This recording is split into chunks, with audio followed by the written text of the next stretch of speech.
में हम बात करेंगे 10th क्लास त्रिकोणमितीय अनुपात से संबंधित टॉपिक के बारे में।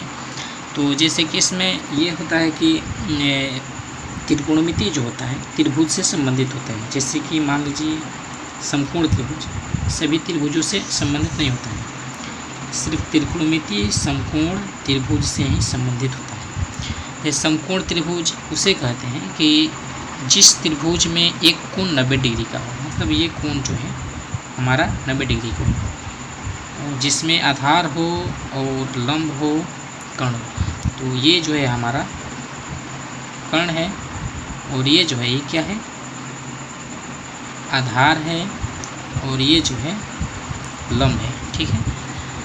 और इससे आप थीटा ले सकते हैं। अगर इसे आप थीटा लीजिएगा तो ये क्या हो जाएगा, 90 माइनस थीटा होगा, ठीक है। ये थीटा है तो ये क्या होगा, 90 माइनस थीटा, और ये जो है हमारा 90 है।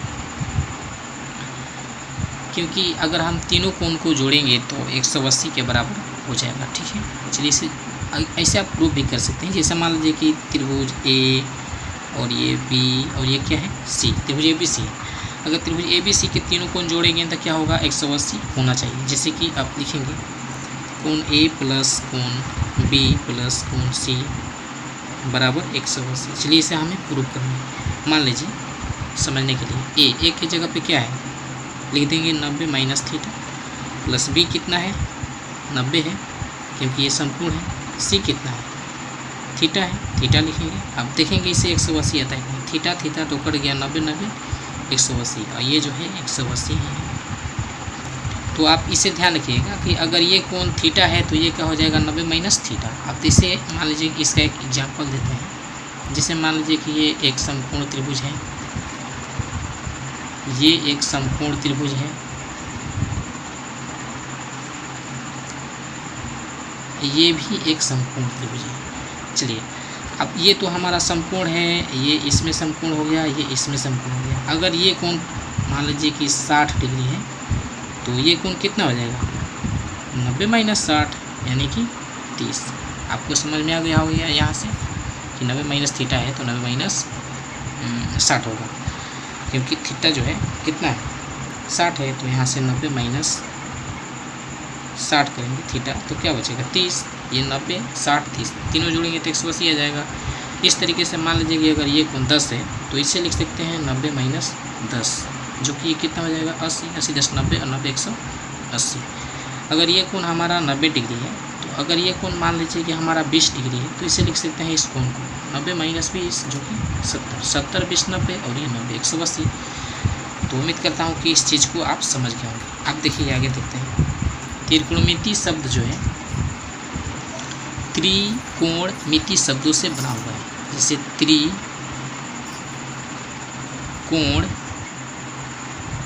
मिति, ये तीनों शब्दों से मिल करके हमारा क्या बना है, त्रिकोणमितीय अनुपात यानी कि त्रिकोणमिति। तो तीन, ये जो त्रि है ये हो गया 3 और ये हो गया कोण, और ये मिति मतलब मापन, समझिए मापन मतलब 3 कोण की मापन से जो संबंधित होता है वही होता है हमारा त्रिकोणमिति, ठीक है। अब जैसे कि ये हमारा त्रिभुज था, चलिए इसे लिख लेते हैं यहाँ पर ए बी सी। अगर आपसे पूछा जाए कि कोण ए के लिए लंब क्या होगा, तो ए के लिए लंब हो जाएगा BC। ए के लिए लंब क्या होगा, BC। यहाँ पे ए के लिए, अब थीटा थीटा समझिए, थीटा या ए थीटा या ए के लिए लंब क्या होगा, मतलब कि BC होगा। ये ए के लिए लंब क्या होगा, ये वाला भुजा, मतलब इसके सामने वाला, ये ए के सामने वाला जो है ये होगा इसका लंब, ठीक है। लेकिन सी के लिए लंब क्या होगा, सी के सामने वाला, मतलब किसी भी त्रिभुज में अगर ये 90 डिग्री है तो सी के सामने वाला AB, मतलब कि थीटा या सी। जैसे मान लीजिए कि ये हमारा थीटा है और ये भी 90 माइनस थीटा, या इसे अल्फ़ा लिख सकते हैं या कोई भी चीज़ लिख सकते हैं समझने के लिए।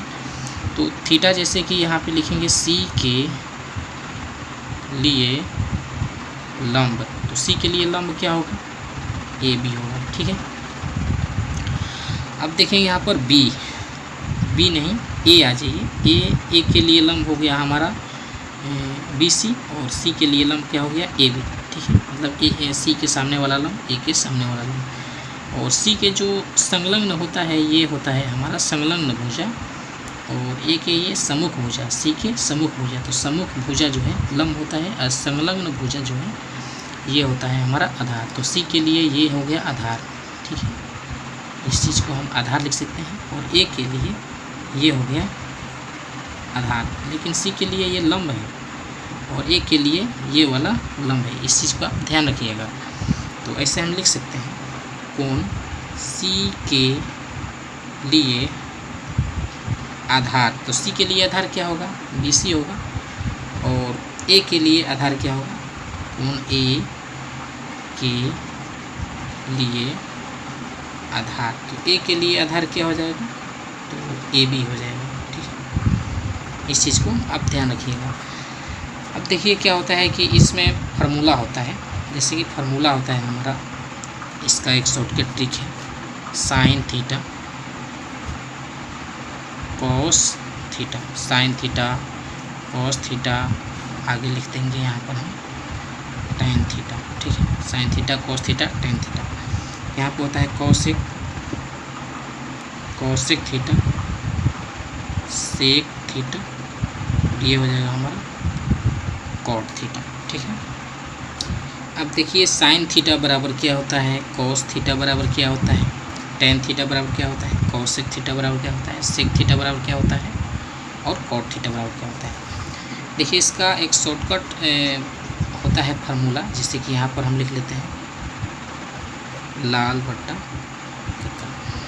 तो ये जो लंब बटे कर्ण, ये क्या है हमारा साइन हो गया, साइन थीटा लंब बटे कर्ण, और ये जो है कॉस थीटा आधार बटे कर्ण, ये जो है टेन थीटा लंब बटे आधार। और आगे देखिए यहाँ से ये हो जाएगा कॉसेक थीटा कर्ण बटे लंब, ये हो जाएगा हमारा सेक थीटा कर्ण बटे आधार, ये हो जाएगा हमारा टेन थीटा आधार बटे लंब। मतलब कि यहाँ पे साइन कोस टेन के लिए ऊपर से लेंगे और कॉस सेक टेन के लिए नीचे से लेंगे, ठीक है। तो इस चीज़ को आप ध्यान रखिएगा। अब देख रहे हैं यहाँ पे साइन थीटा बराबर क्या होता है लंब बटे कर्ण, यहाँ पे लिख सकते हैं लंब और बटे में कर्ण। कॉस थीटा बराबर क्या होता है आधार बटे कर्ण, यहाँ पे लिख सकते हैं आधार बटे कर्ण, ठीक है। कॉस थीटा बराबर आधार बटे कर्ण, टेन थीटा बराबर लंब बटे आधार, टेन थीटा बराबर लंब बटे आधार। इस चीज़ को आपको कम्प्लीटली याद करना पड़ेगा, नहीं तो इसको समझना पड़ेगा। कॉसेक थीटा बराबर क्या होता है कर्ण बटे लंब, इसे याद कर लीजिएगा कर्ण बटे लंब, एग्जाम के लिए बहुत इंपॉर्टेंट है। सेक थीटा बराबर क्या होता है कर्ण बटे आधार, कर्ण बटे क्या हो जाएगा आधार, ठीक है। अब बात करेंगे नीचे कॉट थीटा बराबर क्या होता है, देखिए यहाँ पर ये टेन नहीं होता है कॉट होता है, सॉरी हमने मिस्टेक से लिख दिया है। कॉट थीटा बराबर क्या होता है आधार बटे लंब, यहाँ पे लिखेंगे आधार बटे लंब, ठीक है। साइन थीटा लंब बटे कर्ण, कोस थीटा आधार बटे कर्ण, और टेन थीटा हो जाएगा हमारा लंब बटा आधार, कोसेक थीटा कर्ण बटे में क्या हो जाएगा लंब, और सेक थीटा कर्ण बटे में आधार, और टेन थीटा आधार बटे में लंब, ठीक है। अब देखिए साइन का जो पूरा नाम होता है पूर्ण नाम, ये साइन का पूर्ण नाम होता है साइन SIN, इसे याद रखिएगा। अब देखिए कॉस का होता है COSINE कोसाइन, टेन का होता है टेंजेंट TANGENT, टेंजेंट, ठीक है। अब देखिए कॉसेक का होता है COSECANT कोसेंट, ठीक है। और ये जो होता है सेक का होता है SECANT सेकेंड होता है। और कॉट का होता है COTANT N G E N T और टेंजेंट, ठीक है। तो इस तरीके से अगर आपसे कोई पूछा जाए कि जैसे कि कॉस का संक्षिप्त रूप कोसाइन होता है, तो ये असत्य है, क्योंकि ऑब्जेक्टिव में इस टाइप के क्वेश्चन आते हैं। साइन का मतलब कि पूर्ण रूप जो होता है सेकेंड होता है, तो ये भी गलत है। साइन का पूर्ण रूप जो होता है साइन होता है, सिक का सेकेंड होता है, कॉट का कोटेंजेंट होता है। मान लीजिए ऑप्शन में कहेगा कि कॉट का निम्नलिखित में संक्षिप्त रूप कौन है, कोटेंजेंट, कोसाइन, कोसेंट, तो आप क्या कीजिएगा, कॉट का जो संक्षिप्त रूप है कौन टेंजेंट है, इसे ही आप याद रखिएगा। तो इस तरीके से हम उम्मीद करते हैं कि आप समझ गए होंगे। नेक्स्ट फार्मूले के लिए हम आपको अगले वीडियो बनाएंगे।